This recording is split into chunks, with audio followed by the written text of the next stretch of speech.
And we also spoke with the Pickaway County Sheriff, Matthew Hafey, about impaired driving and what they're dealing with in their county right now in regards to that.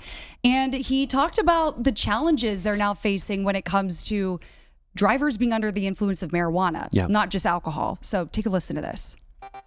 Emailing when we met before, we talked about like 3 of the main things that you're seeing regarding trends with crimes in the county. So we were talking about scams, traffic crashes, and then impaired driving. Which one would you say is the most important to talk about right now?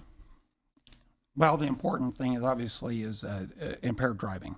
One of the reasons I got in law enforcement was to help take impaired drivers off the roadway.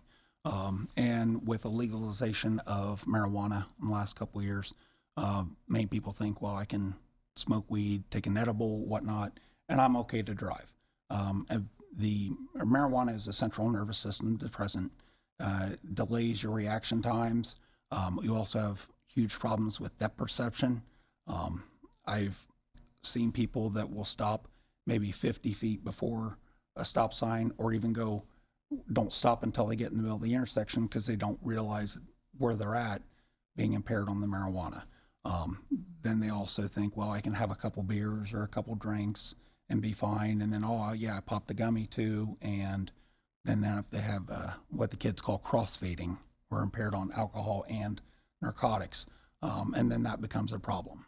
And so when it comes to, I guess, when someone is impaired using marijuana, obviously we've got field sobriety tests for folks who have been drinking and driving. How do we act on people who are using marijuana and driving? There are actually some additional tests. It's called ARIDE, which is Advanced Roadside Impairment Driving Enforcement. And there are some additional tests that will show impairment on narcotics.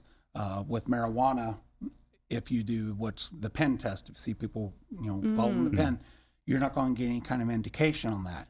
But there are some different tests that will show the impairment on marijuana. Is it a swab? I know the state was looking at a swab test. There are actual divided attention skills, which is part of the standardized field sobriety testing, or SFSTs. And then these are additional ones. One thing is it's called the modified Romberg, which basically they close their eyes and they tilt their head back and they just stand there and they estimate 30 seconds in their head. Now, someone who's on a central nervous system depressant, such as marijuana, it may be 45 seconds and they'll think, okay, 30 seconds have gone by, because their thought process, everything is slowed way down. And on the flip side, if someone's on some kind of amphetamine or cocaine, something like that, it may be only 10, 15 seconds and they're done, because their mind's going so fast.